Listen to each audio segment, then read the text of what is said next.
आज आपण बोलूया की आपण कोणत्या धातूचं कडं वापरलं पाहिजे.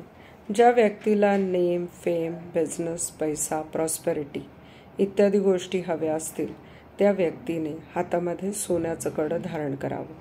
पण ज्यांचं सूर्य तूळ राशीमध्ये असेल त्यांनी हे कडं अजिबात धारण करू नये.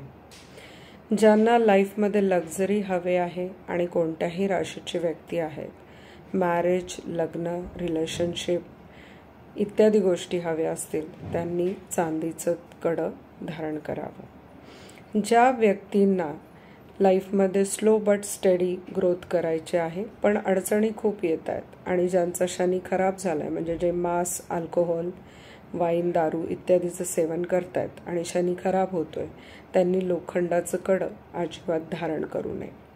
ज्यांना बिझनेसमध्ये ग्रोथ आणि अपॉर्च्युनिटी हवी आहे त्यांनी तांब्याचं ओपन असलेलं कडं धारण करावं. म्हणजे तांब्याचं कडं ज्याला दोन्ही बाजूनी खुलं आहे, मध्ये कट आहे, अशा प्रकारचं तांब्याचं कडं अशा व्यक्तींनी धारण करावं. ज्यांना हेल्थ इश्यूज खूप आहेत, लाईफमध्ये खूप हेल्थ इश्यूज येत आहेत आणि प्रॉब्लेम्स सॉल्वच होत नाही, अंगावरती विशिष्ट प्रकारची सूज येते किंवा प्रॉब्लेम्स होत आहेत, त्यांनी अष्टधातूचं किंवा पंचधातूचं कडं धारण करावं, ज्याच्याने आरोग्यासंबंधीच्या सगळ्या समस्या सॉल्व्ह होतील.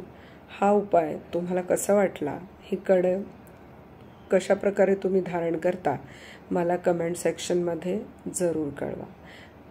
काही लोकांना गजमुखी किंवा सिंहमुखी कडं धारण करण्याचा सल्ला दिला जातो. चांदीमध्ये त्यांना धारण करायला सांगतात. विशिष्ट पॉवर, पोझिशन किंवा राजकारणी लोकांसाठी सिंहमुखी किंवा मोठ्या पोस्टवरचे क्लास 1 ऑफिसर्स यांनी सिंहमुखी किंवा गजमुखी कडं धारण करावं.